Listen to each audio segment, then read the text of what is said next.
Nag-IT po ako dahil hindi man po siya sa panahon natin ngayon at hilig ko rin po talaga mag-computer.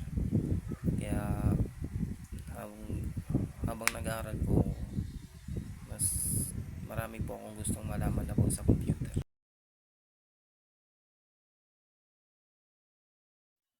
Nag-UL po ako kasi nandun daw po lahat ng mga IT specialist at alam ko matutulungan po nila ako na maging mahusay katulad po nila.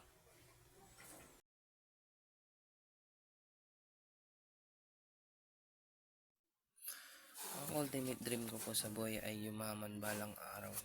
Gamit rin po yung course na kinuha ko. Tsaka gusto ko rin pong makabawi sa mga magulang ko, lalo na sa mga ginawa nila para sa akin.